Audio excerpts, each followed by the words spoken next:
Estimado docente, compañeros, en esta ocasión mi grupo y yo vamos a hablar acerca del impacto ambiental en Cochabamba, que es un bosque de colina. El grupo lo conforman Christopher Bayón, Marcia Valencia, Ruth Choque, quien les habla Luis Fernández.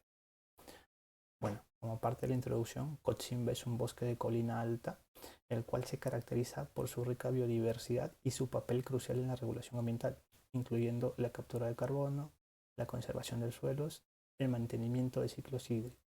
Sin embargo, este ecosistema viene sufriendo bastantes amenazas debido a la contaminación derivada por parte de las actividades humanas. A continuación, identificaremos los principales tipos de contaminación que afectan este ecosistema y también analizaremos las consecuencias para los componentes bióticos o los seres vivos y los abióticos o elementos no vivos que forman parte de este ecosistema. Bueno, como parte de los objetivos tenemos, primero, identificar los principales tipos de contaminación que afectan al ecosistema del bosque de colina alta de Cotsimba. Segundo, establecer el vínculo entre las fuentes de contaminación y las actividades humanas, como pueden ser la agricultura, la industria, el turismo y la urbanización. Punto número 3 vendría a ser el de analizar las consecuencias de contaminación en los componentes bióticos y los abióticos. El objetivo número 4 es el de identificar el impacto que tiene la contaminación en la localidad y cómo afecta a todos los que habitan en ella. Nuestro objetivo número 5 es el de proponer recomendaciones y medidas de mitigación para reducir el impacto de la contaminación en el ecosistema. Y nuestro objetivo número 6 es el de resaltar la urgencia de adoptar prácticas sostenibles y restaurativas en el manejo del entorno natural de Cochin. Ahora le doy paso a mi compañero. Gracias. Los tipos de contaminación en el bosque de Cotsimba. Los tipos de contaminación son del aire, la contaminación del agua, la contaminación del suelo, la contaminación acústica, la contaminación lumínica y la contaminación térmica. La contaminación del aire. Las diferentes actividades industriales, la quema de combustibles fósiles y las actividades agrícolas perjudican la calidad del aire en estos bosques, debido a que la emisión de CO2, la emisión de metano, hacen que estas partículas se adhieran a los bosques. La contaminación del agua. Las diferentes actividades agrícolas, actividades ganaderas, los desechos domésticos o los desechos industriales, en muchas ocasiones en estos bosques van a parar a los ríos. Y los ríos pierden su calidad, además perjudicando y matando especies que viven ahí. La contaminación del suelo. El uso de agroquímicos, desechos industriales y sustancias tóxicas son muy perjudiciales para el suelo de los bosques de Cotsimba. Hay empresas que se dedican a la minería ilegal, que todos los desechos como metales pesados van a parar a los suelos, lo cual dificulta y le quita mucho capacidad fértil al suelo, lo cual lo hace perjudicial para la agricultura. La contaminación acústica. Debido a la proximidad de caminos, también a las actividades turísticas y a los proyectos de infraestructura, hace que estas distintas actividades, por ejemplo, acceso de carros, puede ser el claxon, o bien construcciones que se realizan en estos bosques, hacen que se produzca la contaminación acústica. Y esta es perjudicial porque hay especies que viven en los bosques que son muy sensibles al ruido. La contaminación lumínica. Actividades turísticas, como mencionamos anteriormente, la urbanización, la ampliación de gente, más gente está empezando a vivir en estos bosques, y las actividades industriales usan mucha luz artificial, como focos o reflectores, y esto perjudica a las especies nativas, que también son muy sensibles a la luz. Y la contaminación térmica, la deforestación parcial, el cambio climático y las actividades industriales están haciendo que el clima se incremente un poco. Y esto es perjudicial porque hay especies que son muy sensibles a estos cambios y podría ocasionar su extinción.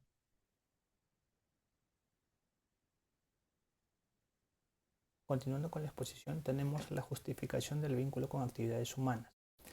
Las actividades humanas son la principal fuente de contaminación en ecosistemas de bosque de colina alta, debido a su impacto directo e indirecto en los medios ambientales. Como punto número 1 tenemos a la agricultura y ganadería intensiva. La conversión de áreas boscosas en terrenos agrícolas o pastizales genera deforestación uso de pesticidas y fertilizantes, además de la emisión de metano debido al ganado. Estas prácticas contaminan suelos, aguas y liberan gases de efecto invernadero. Como punto número 2 tenemos la industria y la quema de combustibles fósiles. Las actividades industriales y el uso de vehículos emiten gases y partículas que contribuyen a la contaminación atmosférica y la lluvia ácida, atacando la vegetación y los suelos del bosque. Luego tenemos la gestión inadecuada de los residuos. La acumulación de desechos sólidos y plásticos, así como el vertido de aguas residuales, contamina ríos, suelos, alterando los ecosistemas acuáticos y terrestres conectados al bosque. Luego tenemos la urbanización y el turismo. La expansión de las áreas urbanas y el turismo no regulado generan contaminación acústica, lumínica y residuos, afectando tanto a la fauna y los procesos ecológicos. Y como último tenemos a la deforestación y el cambio del uso del suelo. La tala para la agricultura, minería o infraestructura fragmenta los hábitats y reduce la capacidad del bosque para absorber el CO2, exacerbando el cambio climático. Ahora doy paso a mi compañero.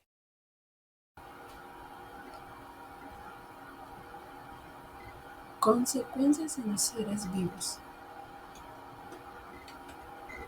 El impacto ambiental en el bosque de Colina Alta de Cochabamba tiene consecuencias graves para los seres vivos, que son los siguientes: pérdida de hábitat.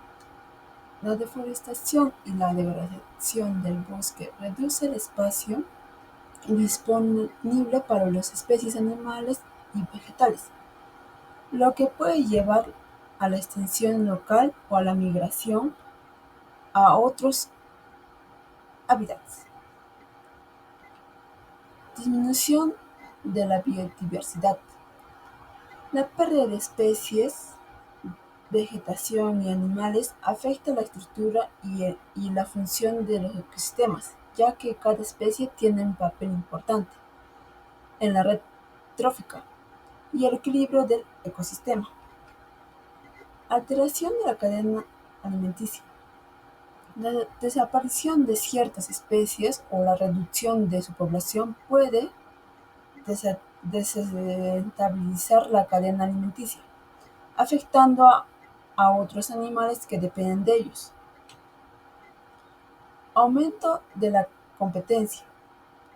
Con menos recursos disponibles como agua, alimento y refugio, la competencia entre las especies que permanecen en el área puede aumentar, lo que puede llevar a conflictos y a la disminución de la población de alguna de ellas.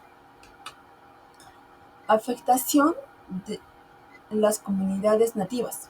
Las comunidades nativas que dependen de bosques para sus subsistencias, como de la caza, pesca y recolección, pueden verse gravemente afectadas por la pérdida de recursos naturales. El impacto ambiental del bosque de Colina Alta Cochabamba tiene consecuencias como la pérdida de hábitat, la disminución de biodiversidad y la alteración de ecosistemas, que pueden llevar a la extinción de especies, a la contaminación del agua y el cambio climático y a la afectación de las comunidades humanas que dependen del bosque.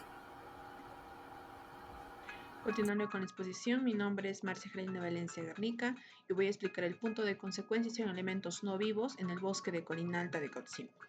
Como primer punto tenemos el suelo. Aquí está la contaminación química y la lluvia ácida. Estas alteran la composición del suelo, reduciendo su fertilidad y la capacidad para retener agua. Por otro lado, la erosión aumenta la deforestación, afectando la estabilidad del terreno y causando deslizamientos de colinas. Esto perjudica sobre todo el paisaje de Cochabamba y su ecosistema. Punto 2, el agua. Aquí tenemos contaminantes químicos y biológicos.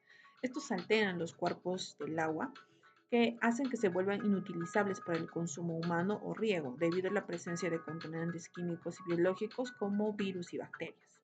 Por otro lado, la contaminación térmica altera la temperatura de ríos y lagunas, afectando los ciclos hidrológicos y la conectividad con el bosque. Esto está relacionado principalmente a la vida marítima, a los cambios climáticos y la flora y la fauna. Punto 3, el aire. Tenemos el calentamiento global y la inestabilidad del ecosistema. Esto se trata sobre todo sobre la acumulación de gases del efecto invernadero, contribuyendo a que se aumente el calentamiento global, modificando los patrones climatológicos locales y afectando una estabilidad del ecosistema. Por otro lado, la lluvia ácida afecta los suelos y cuerpos del agua, alterando sus propiedades químicas. En esta información nos da a entender que el CO2 en el año 2022 ha sufrido cambios, en este caso en los residuos ha sido bajo, pero en suministros enérgicos es bastante, por lo cual esta información nos da a entender las medidas adecuadas que se debe tomar. En conclusiones, vemos que el bosque de Corinalta de Cochabamba, sobre todo su ecosistema, ha sufrido múltiples tipos de contaminación. En este caso, atmosférica, hidráulica, suelo y térmica. Estas provenientes de actividades humanas como la agricultura, la industria y la urbanización. Estas también han sufrido un grave impacto en la biodiversidad, tanto como la flora y la fauna. En este caso vemos esta información que nos dice que más de 42.000 especies están en peligro de extinción. El más bajo está en aves, pero el más alto está en la flora, que casi cubre el 40%. Y esto nos da a entender las medidas urgentes que se tienen que tomar respecto a esta información. También hemos visto la pérdida de servicios ecosistémicos. Aquí se habla sobre todo sobre la regulación hídrica, ya que la población no va a poder tener acceso a un agua potable y también va a haber un desequilibrio ambiental, por lo cual el impacto es negativo en las comunidades locales. ¿Qué recomendaciones brindamos? Promover la agricultura sostenible. De esta forma se podrá reducir el uso de agroquímicos en las áreas cercanas al bosque. Promover un sistema de gestión de residuos para evitar la contaminación de suelo y agua, regularizar el turismo y la urbanización. También se debe promover campañas de educación ambiental, sobre todo para concientizar a las comunidades cercanas y monitorear y restaurar los ecosistemas. Estas son las referencias que usamos para nuestra investigación. Muchas gracias por su atención.